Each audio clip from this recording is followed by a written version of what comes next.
يا صباح الفل، يا صباح السعادة، يا صباح كل حاجة حلوة على عيونكم. عاملين ايه؟ ما تأخرتش عليكم اهو، قلت لكم هنزلكم فيديو على طول. نزلت. بجد بجد انا بحبكم جدا والله، برغم ان انا بقالي كتير جدا ما نزلتش فيديوهات والقناة يعتبر واقعة، بس انا مبسوطة قوي بالناس اللي على طول بتبعتلي على الانستجرام ومتابعيني وليه مش بتنزلي وبيشجعوني. فانا بجد بجد بحبكم جدا. بصوا بقى، فيديو النهاردة متصور برضو تقريبا بقاله يعني اسبوعين تقريبا. اليوم ده كان ليلة رأس السنة. فبصراحة انا صورت كام مقطع كده وحبيت ان انا اشاركه معاكم قبل ما انزل لكم الفيديوز الجديدة. انا مصورة برضو فيديوهات جديدة عايزة انزلها لكم، وعايزة اشاركها معاكم بقى بجد. حاجات جديدة كده عملتها عايزه اشارك معاكم حاجات كتير، وعايزه ارغي معاكم في حاجات كتير. بس حبيت الاول انزل لكم الفيديو اللي انا مصوراه. بصراحه في اليوم ده كنت ناويه انزل الفيديو على طول، بس زي ما انتوا بقى يعني عارفين وحكيت لكم في الفيديو اللي فات، ما مش عارفه يعني كل ما خلاص اكون قررت ان انا انزل بيحصل حاجه كده غريبه بتوقفني. المهم، بصوا بقى، فيديو النهاردة هعمل معاكم طريقة كيك حلوة جدا جدا سهلة. يعني انا عايزة اقول لكم كنا عايزين ناكل حاجة حلوة، عملتها اصلا كده في يعني في دقايق. هي كيك فانيليا، بس انا حطيت عليها كده اضافات من فوق. بصوا، انا حطيت في الخلاط 3 بيضات ونص كوباية زيت ونص كوباية سكر وفانيليا، وضربتهم كويس في الخلاط. ده الخليط السائل. تمام. وبعد كده حطيت معلقة من الخل، وهحط 3 كوبايات من الدقيق. هنخلهم بس كويس كده علشان يعني المفروض ان هما يتنخلوا علشان الكيكة تبقى هشة اكتر او يدخل لها هوا. بس هحط بقى الدقيق وهقلب الدقيق كويس. وطبعا هحط باكت من البيكنج باودر، وهقلب بقى الخليط ده كله. المفروض ان انا كنت يعني في دماغي ان انا عايزه اعمل كيك فانيليا عشان يعني نشرب شاي وناكل الكيك مع الشاي. تمام. كارما اصرت عليا بصراحه ان انا تتلقى عايزين يعني ان نحط عليها بقى كريمه وحاجات كده، فقلت اعملها لها يعني. بصوا، الخليط بتاع الكيك بيبقى شكله عامل كده. يعني فكرة طلعت تحفة بجد والله، طلعت حلوة قوي. نسيت اقول لكم ان انا حطيت زبادي. الزبادي بيخلي الكيك بجد طري كده بطريقة مش طبيعية بجد والله. مش عارفة المقطع ده اصلا راح فين، بس تقريبا انا كنت بصوره على الانستجرام فعشان كده فصل يعني. حطيت كوباية زبادي على الخليط اللي هو السائل يعني، وانا حاطه في الخلاط 3 بيضات ونص كوباية زيت ونص كوباية سكر وفانيليا. وحطيت كمان بدل اللبن يعني بحط كوباية زبادي او كوبايتين زبادي على حسب حجم الزبادي اللي عندك. بس هجيب بقى الصينية اللي انا هخبز فيها الكيك، وهبطنها كده بزيت ودقيق او بالزبدة ودقيق المتوفر يعني.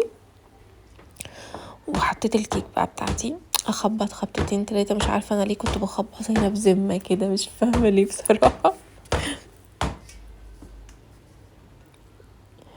ايوه كده كفايه تخبيط بقى. بس عقبال بقى ما الكيك تخرج من الفرن كان عندي كده شويه مواعين عايزه تتغسل. فقلت كده يعني علشان احس بقى ان انا ايه عامله حاجه حلوه كده، وهنقعد قاعده كده قعده روقان. بصراحه لازم يكون المطبخ ما فيهوش مواعين. معرفش ليه بحس ان طول ما المطبخ مش نظيف وفيه مواعين انا مزاجي مش حلو، اللي انا مش هتبسط. بس كنت بوريكم هنا المج ده. المج ده بصوا قلبي بحبه قوي بجد. عايزه اقول لك بتسال عليه كميه اسئله على الانستجرام مش طبيعيه. هحاول يا رب ما انساش احط لكم اسم البيج تحت في الديسكريبشن. تعالوا بقى نرغي كتير كده، بما ان انا بغسل فقره المواعين بقى وكده. انتوا عارفين انا ما بحبش الفقره دي اصلا، ما بحبش احطها في الفيديو، بس قلت ان انا عايزه ارغي معاكم بصراحه، فقلت اسيبها بقى وخلاص. قولوا لي بقى اخباراتكم ايه، بتعملوا ايه في الجو البرد الاوفر ده. انا بصراحه زي ما انتوا عارفين بحب الشتاء جدا، بس مش عارفه ليه اليومين دول حاسه بدور اكتئاب كده. فده طبيعي يعني، اكتئاب شتوي طبيعي ولا ايه، ولا انا اللي مش طبيعيه؟ لا بجد والله بحاول اتغلب على الموضوع ده بان انا اصور بقى واعمل حاجات بحبها. وعندي كمان الولاد تعبانين، فيمكن موضوع التعب ده داخل بقى مع موضوع الاكتئاب، فالدنيا مش لطيفة خالص. آم، الناس بقى اللي عندي على الانستجرام يعني عارفين بقى خلاص اول باول اللي بيحصل، وعلى طول بصور معاكم هناك كتير تقريبا يوميا. يمكن على اليوتيوب بقطع كده بغيب فجأة. فالناس اللي مش عندي يعني يا ريت يجوا على الانستجرام، هتلاقوا هناك الدنيا ألطف كده، وعلى طول بنتواصل مع بعض كمان، على طول بعمل اسك، وعلى طول بنتكلم، وعلى طول بنزل لو في مشكلة او في حد عايز ياخد رأي حد كده. انا بتابع مع ناس كتير، فتعالوا على الانستجرام هتلاقوا الدنيا ألطف بكتير. يا رب يا رب اليوتيوب كده استمر عليه وافضل انزل في فيديو كتير برضو، عشان انا بجد مش عارفة يعني انا حاسة ان انا بقطع كتير قوي كده. مش عارفة بصراحة، يا رب ان شاء الله. يعني انا متحمسة الايام اللي جاية، عايز اقول لكم انا مصورة لكم فيديو كتير جديد، افكار يعني وفيديوهات جديدة ان شاء الله انزلها بعد الفيديو ده على طول. بس انا حبيت اشارك معاكم ده لان كان فيه تفاصيل كده حلوة، وخرجنا لا بصراحة كان يوم حلو يعني ومميز، فقلت هشاركه معاكم. اخيرا بصوا بقى الحوض بقى نضيف، يا على الفقرة دي او على اللحظة دي، بحس كده ان هي بتغسل قلبي كده والله العظيم. الحوض بالذات، يعني عارفين الحوض لما يكون كده نضيف كده وبيلمع، انا ببقى مزقططة من الفرحة والله العظيم. بس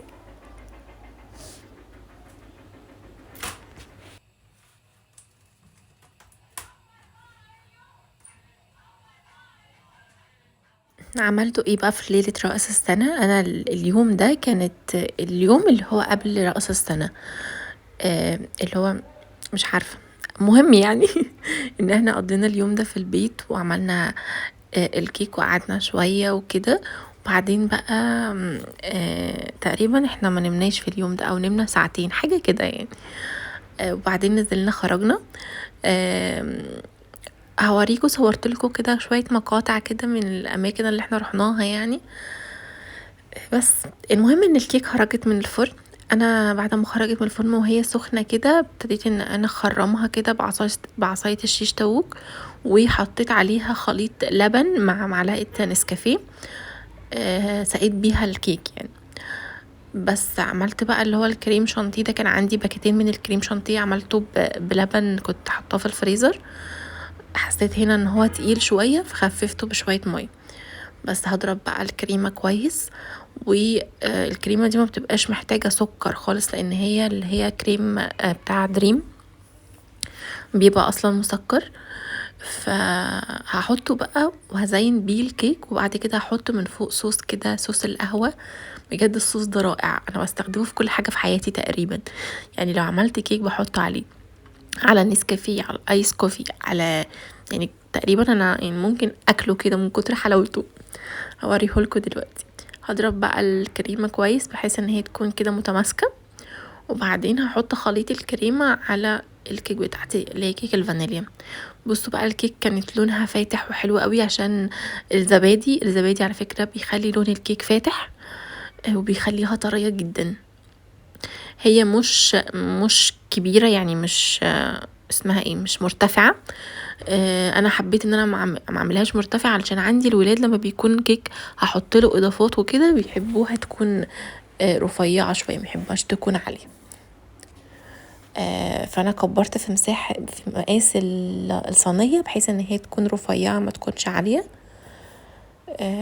وبس حطيت بقى الكريمة كده، احطها عادي بشكل تقليدي جدا، هحطها على وش الكيك، وبعد كده هزينها بقى بالصوص اللي انا قلت لكم عليه.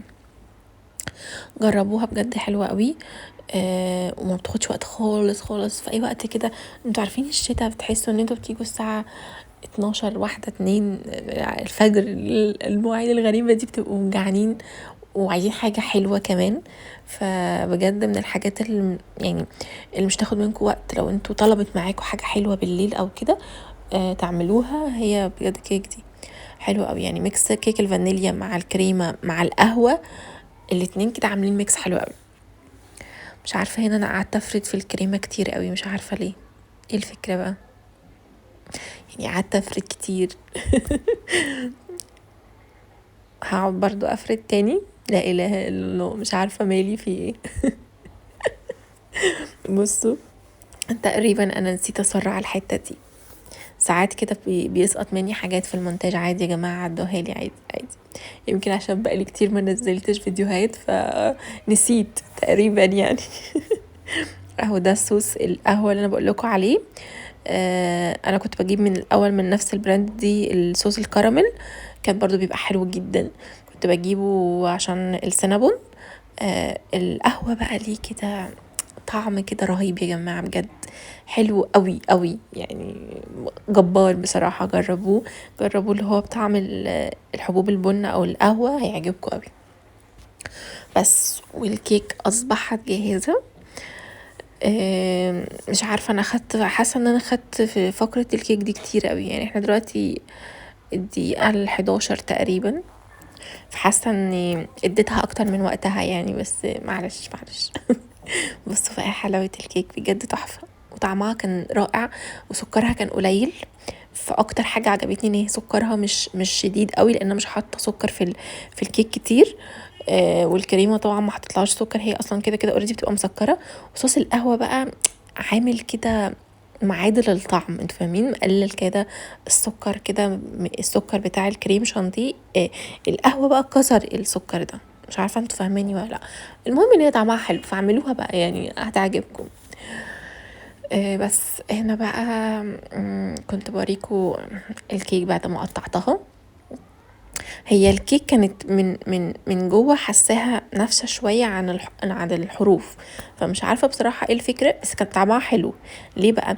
لان الحروف بتاعتها كانت رفيعه، ف طعمها حلو. انا بحب دايما الكيك تكون رفيعه، مش يعني مش سميكه. بس كفايه بقى، يعني هنفضل نتكلم في موضوع الكيك كتير. ايوه كده. هنا بقى كنا نزلنا، كنا في ماك، رحنا الاول اكلنا في ماك، وبعدين كان في كده احتفالات في النادي، فرحنا عشان كنت هستلم حاجات من هناك.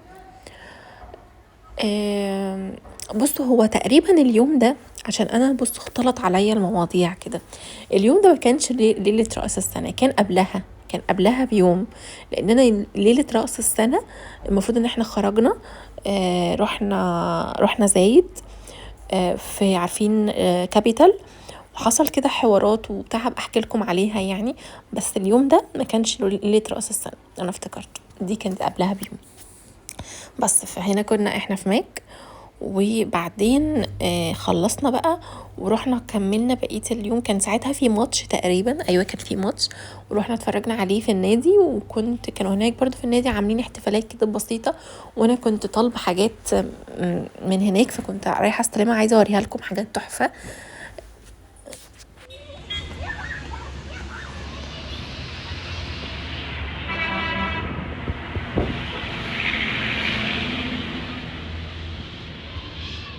فصورت لكم كده كم مقطع من الاجواء هناك في النادي، كانوا عاملين بصراحة يعني حاجات كده بسيطة.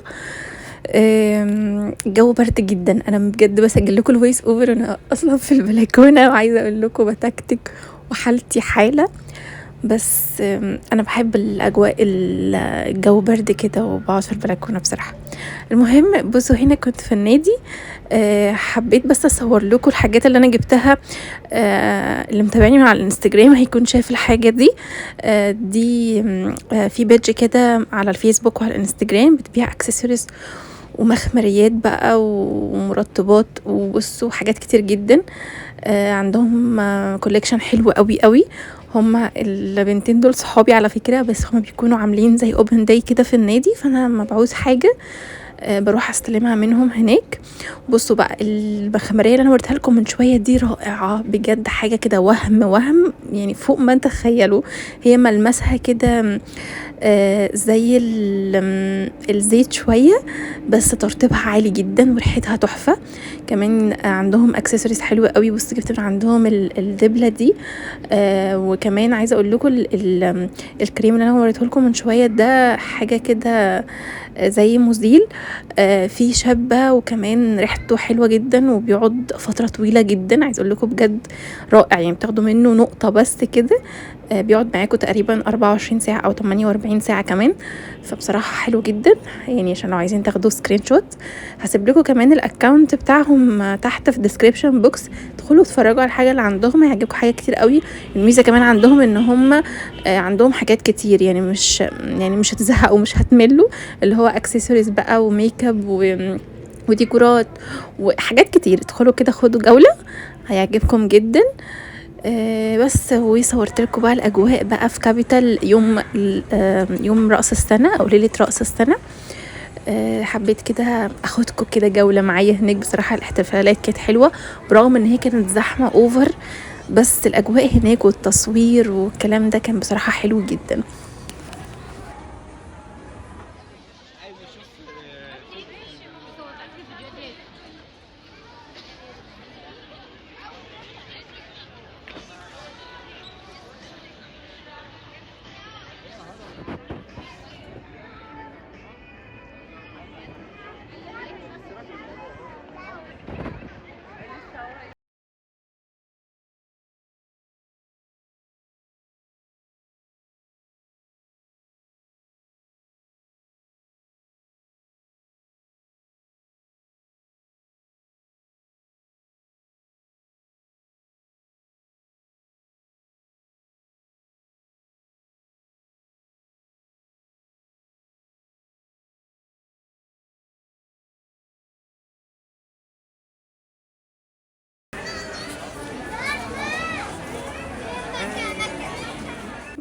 ده كده كان مقطع من الاجواء هناك في كابيتال. بصراحه ما يعني مرضتش طول اليوم ابقى ماسكه الموبايل وبصور وكده عشان نبقى قاعدين كده براحتنا. بس بقى وبعدين روحنا. Diyorum ki artık bu kız toprağından döndü, Antep'inden döndü, biraz İstanbul mu oldu diyorum ama sen hep aynısın ya. Tanrım. Bir saattir içeride bakayım. Makyajımı temizledim, dişlerimi fırçaladım, saçlarımı taradım falan yani. Aa, doğru diyorsun, o kadar bir yol gittik geldik tabii. Düşünceli karım benim. 2 dakika bekle burada, geliyorum hemen, tamam.